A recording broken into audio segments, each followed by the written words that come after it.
ஆன்மீக பக்தர் அனைவருக்கும் வணக்கம். விஷ்ணுவை பற்றி இன்னும் பலருக்கு தெரியாத ரகசியங்களை பற்றி பேசலாம். தூங்குகின்ற விஷ்ணு உண்மையில் ஒரு தியான நிலை.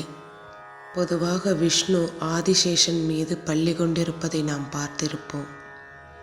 அது ஒன்றும் சாதாரண தூக்கமில்லை, அது ஒரு யோக நித்திரா. இந்த யோக நித்திரையில் அவர் உலகம் உருவாகும் முன்பே இந்த பிரபஞ்ச சக்தியை தனக்குள்ளே சேர்த்து வைத்திருந்தார். உலகம் அழிந்த பிறகும் விழித்திருப்பது விஷ்ணு மட்டும்தான். இதுதான் விஷ்ணுவின் நித்திராவின் ரகசியம். நாபியிலிருந்து பிறந்த பிரம்மாவின் அதன் அர்த்தம் என்ன என்று தெரியுமா? விஷ்ணுவின் நாபியிலிருந்து உதித்த தாமரையிலிருந்து பிறந்தவர்தான் பிரம்மா. அப்படித்தான் சில புராணங்களும் கூறுகின்றன. இதன் உள்ளார்ந்த அர்த்தம் என்ன? நாபி என்பது உயிரின் மையம். படைப்பின் ஆதி மூலமே விஷ்ணு என்பதை காட்டும் தத்துவ சின்னம். இதுவே நாபி தாமரையிலிருந்து பிறந்த பிரம்மாவின் அதி அர்த்தம். அதேபோல் கல்கி அவதாரம் எப்போது வரும் என்று எல்லோரும் எதிர்பார்த்து கொண்டிருக்கிறோம். ஆனால் கல்கி அவதாரம் கலியுகம் முடியும் போதுதான் பகவான் விஷ்ணு கல்கி அவதாரம் எடுப்பார். அவர் வெள்ளை குதிரையில் வருவார் என்றும், அநீதியை அழிப்பார் என்றும், புதிய யுகத்தை படைப்பார் என்றும் நம்பப்படுகிறது. அந்த பார்க்கடலில் பள்ளி கொண்டிருக்கும் எம்பெருமான் வருகின்ற நேரம் அநீதியே இவ்வுலகத்தில் இருக்காதாம். எம்பெருமான் விஷ்ணு என்ற சொல்லிற்கு எங்கும் பரவியிருப்பவன் என்றே பொருளாம். அதாவது நாம் நினைப்பது போல ஒரு உருவம் மட்டும் இல்லாமல் எங்கும் நிறைந்திருப்பவனாக இருக்கிறார். ஒவ்வொரு அணு சக்தியிலும் விஷ்ணுவே இருக்கிறார். அவரை நாம் நம்பிக்கையின் மூலம் வழிபடலாம். அவர் எதிலும் இல்லை, நம் நம்பிக்கையில் மட்டுமே இருக்கிறார். முன்னொரு காலத்தில் ஒரு சாது அடர்ந்த வனத்திற்குள் தவம் செய்து கொண்டிருந்தாராம். அப்போது அங்கு வந்த வேடவன் அவரது முகத்தில் தோன்றிய பிரகாசத்தை கண்டு அங்கேயே நின்று விட்டாராம். அவன் முகத்தில் மட்டுமே தேஜஸ் இருந்தது. உடல் மிகவும் மெலிந்து மிகவும் பரிதாபமாக இருந்தார். அவனும் அவரை தொந்தரவு செய்யக்கூடாதென்று தினமும் வருவான், பார்ப்பான், செல்வான். தினமும் வருவான், பார்ப்பான், செல்வான். அப்படியே இருக்கும்போது ஒரு நாள் இப்படி உணவு உண்ணாமல் இருக்க போய்தான் அவரது உடல் மிகவும் மெலிந்து இருக்கிறது என்று நினைத்தான். உடனே அவரை எழுப்பி இன்று ஒரு நாள் மட்டும் ஏதாவது உணவு கொடுக்கலாம் என்று நினைத்தான். வேடனும் அந்த சாதுவை எழுப்பினான். அவரோ தன் தவம் கலைக்கப்பட்டதில் சினத்துடன் எழுந்தார். எழுந்ததும், யார் நீ, எதற்காக என்னை எழுப்பினாய் என்று கேட்டார். உடனே வேடுவனோ, நான் 1 மாத காலமாக இங்கு வருகிறேன், உங்களை தினமும் பார்க்கிறேன். ஆனால் நீங்கள் உணவு உண்டது போலே தெரியவில்லை. அதான் இன்று ஒரு நாளாவது உணவு கொடுக்கலாம் என்று உங்களை எழுப்பினேன் என்றான். எனக்கு உணவு முக்கியமல்ல, என் குருவின் வார்த்தைகளே முக்கியம்.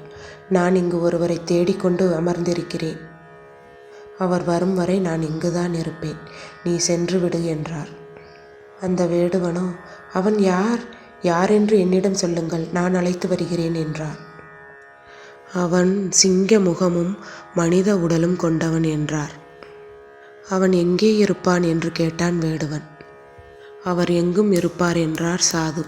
ஓ, சிங்க முகமா? அப்போ என்றால் இந்த காட்டிற்குள் இருப்பாரா என்று கேட்டான்.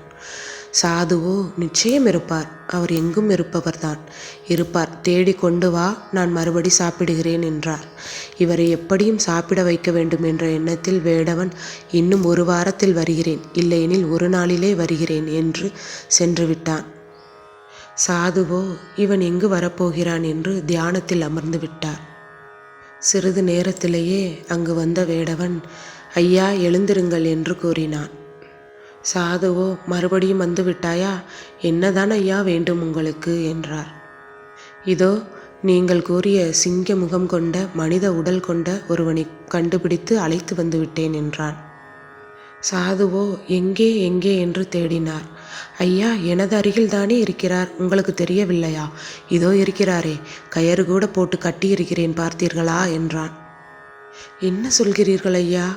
என்ன சொல்கிறீர்கள்? எனக்கு ஒன்றுமே புரியவில்லையே. எங்கு இருக்கிறார்? நான் பல வருடங்களாக அவரை நினைத்து தவம் செய்து கொண்டிருக்கிறேன். என் கண்ணுக்கு தெரியாதவர் உன் கண்ணுக்கு எப்படி ஐயா தெரிவார்? ஏன் ஒவ்வொரு முறையும் வந்து என் தவத்தை கலைத்து கொண்டிருக்கிறாய்? நான் சாபம் கொடுக்கப் போகிறேன் என்று அவர் கூறினார்.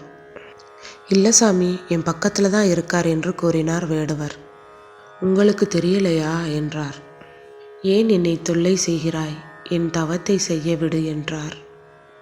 ஐயா, நீங்கள் கேட்ட அதே சிங்க முகம் கொண்ட மனித உடல் கொண்ட ஒருவரைத்தான் நான் கொண்டு வந்திருக்கிறேன்.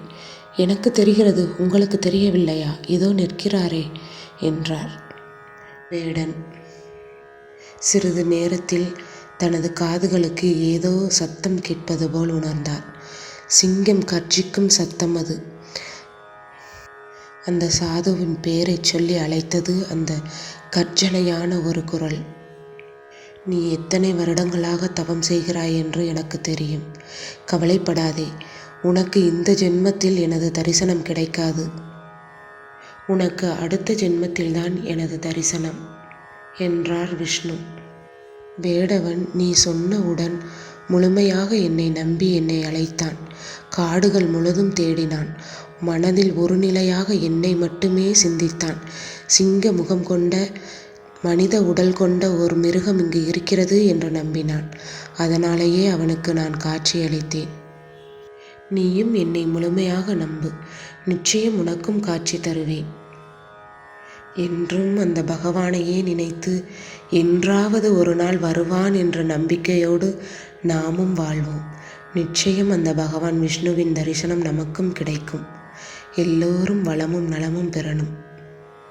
இந்த கதை உங்களுக்கு பிடித்திருந்தால் சப்ஸ்கிரைப் பண்ணுங்கள்.